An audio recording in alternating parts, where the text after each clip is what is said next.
Hey guys, what's going on? It's Eli, back with another review video, and with me, of course, my good friend, Anchorman.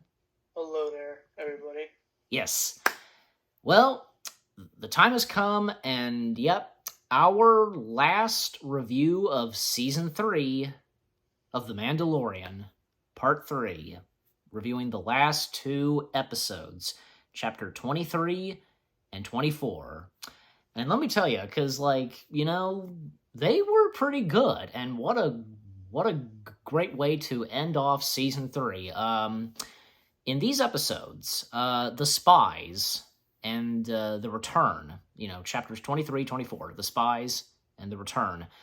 So, like in chapter 23, the survivors come out of hiding. And in chapter 24, the Mandalorian and his allies confront their enemies. Yeah, because in chapter 23, with after what happened, at the end of chapter 22, Bo-Katan and Din Djarin, they're recruiting, like the outside Mandalorians, I guess you could say, Death Watch, etc., and bringing them together, as well as finding more Mandalorians. And at this point, we get more of, like, say, the body of, like, IG-11 and how they, you know, like, touched it up, and, like, basically, like, Grogu can control it, which that was pretty funny. But we'll come to you, Anchorman. Like, what are the first things you have to say about Chapter 23, the spies? Uh, I really like it. It's like the longest of this season so far. I like how they kept the story going. I like how we're finally seeing the Mandalorians group up and learn to work as a team. And I like Grogu's little IG thing he gets to ride in. Oh yeah, and especially because, like, how he kept pressing the yes button. That was pretty funny. Yes, that was funny. And taking food from marketplaces, yeah, and especially because, like, also, like, moments between, like, the Mandalorians and the outcast, like, ex-Mandalorians, I guess you could say. But not to mention, we do get the appearance of Moff Gideon, and especially because, like, there was, like, secret briefing or something of, members of the Empire, including... We get cameos. Yeah, cameos, including one of them being General Hux' father, which that's interesting. We also get to see Admiral Pelion from the Star Wars Expanded Universe. Is he the one? He's the guy with the mustache, right? Yes, he hangs out with Grand Admiral Thrawn. Yeah, that guy. In fact, I actually, like, I started, like, knowing about that character, and the fact that there was one story where, like, he did not like what Ahsoka had on, and forced her to put on, like, proper clothes. So You heard that from the Lore Master. yeah, Lore Master. There you go. Yeah. So there's that. As I said, like, General Hux's father making an appearance, and the mentionings of Grand Admiral Thrawn and his return, which obviously that is a setup for the Ahsoka series. I can't wait for that. Yeah, we all can't wait. But so with Moff Gideon's return, and this time he shaved his mustache, and moments between, like, say, the Mandalorians, and also I should have figured that this was coming, like, because we know how these two characters are, Axe Wolves and Paz Vizsla, like, they get at it at each other, and a fighting match or something, and even, like, over a game of chess. Yeah, over a game of chess, and then at one moment, Grogu just stopping both of them. He didn't get that from Din Djarin. Grogu did that himself. He's responsible. Yeah, that's true. And also, we get to see more Mandalorians, like, from this, like, from the ship. Do you remember that? And what there's... Yes. Yeah. There's some there in the sky and some on this boat. Yes, on a boat. And even at one point on the boat, they get attacked by that underwater monster. That creature. He looked kind of like a dragon. Yeah, I forget the name of that creature, and I'm sorry, but You're good. yeah, I mean, also I'm talking directly to the audience as well, so the viewers. But that happens, and they even at one point get ambushed by the Empire, and even like say Din Djarin, Bo-Katan, and all the other Mandalorians coming face to face with Moff Gideon. He's got his own getup, and he's got his own like Mandalorian styled helmet with horns. Like I think of it like say like how when some of the Death Watch, like chose Darth Maul's side and how they got an upgrade on their uniforms, and they have it reminded me of that too. So it reminded me of that. And even at one point, Din Djarin got captured, and even say Paz Vizsla, he was really starting to become a better Mandalorian and so on, and he basically sacrificed himself. This is the way, as he says, and also Paz Vizsla fighting off against those red guards. They appear. They look like the ones from The Last Jedi. Yeah, I think that's what it's supposed to be. So, except they don't have lightsabers; they're kind of like purge troopers. Right. And sadly, Paz Vizsla, he dies. Yeah, that's really a shame. And just like what they did, like in the past 2 seasons, like the music that plays during the end credits, different. It's not the main Mandalorian theme. And then chapter 24, The Return. Okay, we'll start with you, Anchorman. Like, what are the first things you have to say about chapter 24? The final episode? Yeah. It was more intense than the season 2 finale, since that one was about saving Grogu. And this episode's more just about the war of Mandalore and Grogu and Din. I guess saving each other in a way from Moff Gideon. It's kind of like the final battle, like a video game, basically. Yeah, basically. And, because Grogu on IG-11, controlling IG-11 and helping out Din Djarin, and, fight a war between the Mandalorians and the Empire, and Din Djarin, Grogu going after Moff Gideon, and even say a great moment with R5 when, he helps out Din Djarin, turn off He was adorable in this episode. What's that now? He was adorable in this episode. Yeah, and I was about to say helping turn off the force shields, and R5 being confronted by mouse droids. It's pretty funny. He can also fly. Yeah, of course. Like the astromechs have that get up.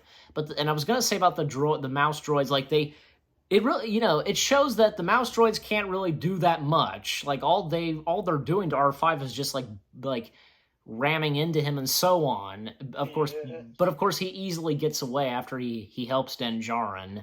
Yes. And yeah, as I said, Grogu helping out Din Djarin, Grogu taking on those Imperial troopers, and even say Axe Wolves, he's piloting the Imperial shuttle himself, and basically crashing that straight onto that base, Yes. And also a moment where the Mandalorians actually, there is still life on that planet, but in say underground. And I don't know, it kind of reminded me it did. I will say this, it kind of reminded me of say how in Star Trek 2 there is life on this dead moon, underground that moon, the Genesis effect, but that's what it reminded me of. But yeah, so as I said, the Mandalorians going at war with the Empire, and seeing Bo-Katan flying, and using the Darksaber, and seeing a sword fight between Bo-Katan and Moff Gideon, that was awesome. And even say the Darksaber gets destroyed. I know, the Darksaber gets destroyed. That totally sucks. I know. It better. A huge bummer. Yeah, it was a huge bummer. It better not be the end of the Darksaber. It could. They'll probably rebuild it in season 4 or something. That's what I was gonna. That's what I was gonna say. Maybe it'll most likely get rebuilt. Who knows at this time? And even say when Din Djarin was fighting Moff Gideon, and of course the Red Guards. Do you remember the specific name for the Red Guards? Okay, Yes. so like if that's I'm what they're thinking the Last Jedi ones, but I assume that's what they're called for this version as well. yeah, but they're like say the special kind of guards that protect like say Palpatine and Snoke, so you know. Yeah. But yeah, like them fighting off against Din Djarin, and even say Grogu kind of distracts them, like, and they go after Grogu, and gosh, it really shows they are cold-blooded killers, just I know. trying to kill Grogu. And of course, Grogu, he of course beats them, and with Din Djarin defeating I was them, worried if Din was gonna die in this episode, but he didn't. there's no way that he would die, so it's obvious. Yeah. And another thing is about Moff Gideon. Actually, there's one moment where they discover Din Djarin and Grogu. They discover one room where it has like containers of clones of Moff Gideon, and they don't last that long. So even Moff Gideon was upset about that. I remember my mom telling me that Moff Gideon just being upset like a child, and that's what my mom said. But still, like, it's obvious that he would be furious about what they did to his clones. I would just like to say, Go ahead.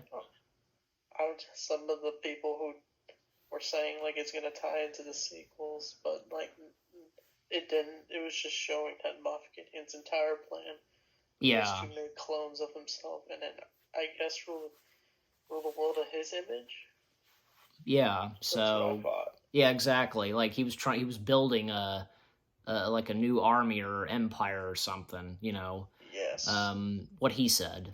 And yeah, as I said, an epic like sword like fight between Moff Gideon, Bo-Katan, and as I said, like as we said, the dark saber being destroyed, and when the like Imperial ship that the Death Watch / Mandalorians took over, Axe Wolves crashing it down on the planet, and I was almost thinking if he was going to like die on the shuttle, but no, he got out. He got out of there, of course, and when it crashes, well, it basically supposedly the flames, like, it basically killed Moff Gideon. But my mom told me this, that it's a possibility that Moff Gideon might have survived I think so too. because of because of the suit and the getup he has. It could probably and possibly have protected him.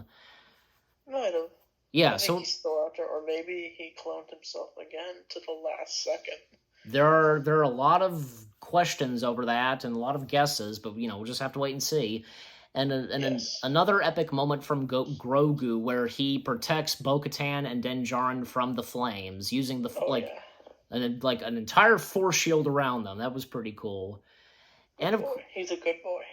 Yeah, and then the epilogue, because the Mandalorian Creed, ceremony, and Din Djarin wanting that to be done for Grogu, but as the armorer says, he's too young and can't speak yet, and that's when Din Djarin, and even like say mentioning of Grogu's parents, well, he officially adopts Grogu as his. I thought they were going to set up for season 4 that it'd be about Din trying to find Grogu's parents.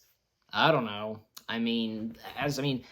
As I was saying about the epilogue, because again, Grogu becomes Din Djarin's adoptive son, and even say IG-11 becomes a permanent resident or something on Grief Kargas. Like what's the name of the planet's name again?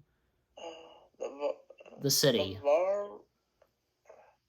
Oh gosh, I think so, yeah, but I forget what position IG-11 has. Like he's kind of like a bodyguard or like the protector of the planet. I guess you could say that, yeah. And Carl Weathers, help me out. What's his? Oh yeah, I see it. Grief Karga. Grief Karga actually gives Din Djarin like a home on the planet, and it was pretty nice because right before the episode ends, we see Din Djarin. He's settled in, and Grogu, playing with a frog. So that was a great way. Finally gets peace. Exactly, and that's the thing. this episode, the final episode of season 3 of The Mandalorian, it did not end off on like something intense, an epic cliffhanger, like that kind of like moment where you're just like, oh my gosh, they had to end it right there. No, none of that happens. It has a good happy ending. You know what? There could be some setup for season 4, but we don't know yet. Well, we are still gonna get a season 4. You know, Hopefully. we are. So we are gonna get season 4 is going to happen. It is official. Definitely. Jon Favreau did finish writing season 4. So that's saying something. Yeah. But anyways. But yeah, the last 2 episodes of season 3 of The Mandalorian, they were pretty good episodes, and you agree too? I agree too. Yeah. Should we say our overall thoughts of the season overall? Yeah. Well, I'll go ahead and go first. Season 3 of The Mandalorian was, once again, it was a good season. And you know, I'm aware of like there have been some people that have said some things about a couple of this season's episodes. I guess I can understand, but overall, I thought the entire season was good. It once again had good moments, you know, and you know, some surprises here and there, you know, from like say Ahmed Best, his Jedi character, Zeb, and you know, we get a couple of more surprises here and there. Just you name it. It was really good. Like some good intense stuff, funny moments, just everything to this. I thought was really good. You know, season 3 again. What a good season this was. And we'll now come to you, Anchorman. What do you have to say about season 3? I really liked it.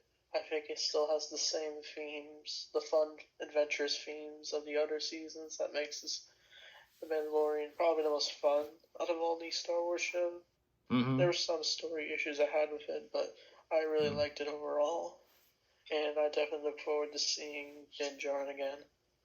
Yeah, absolutely. We all do. And I forgot to mention this because of other surprises, like, you know, Christopher Lloyd, Jack Black, Lizzo. Yeah, it was great seeing them in the Star Wars universe, and you realize that this was the first time ever. Well, technically, that also goes for the Book of Boba Fett, that we don't see Din Djarin's face. We never see him take the helmet off. Oh yeah, we do not see his face again. I thought we were going to see his face, but we don't. Me too. Like, you know, it didn't happen in the Book of Boba Fett, and now it never happened in season 3. So I just don't think he likes taking his helmet off. Not all the time, so... Yeah. But anyways, but once again, season 3 was a good season. You agree too? Yes. Yes. This was a lot of fun, you know, reviewing season 3, and yep, look forward to season 4 and what that has in store.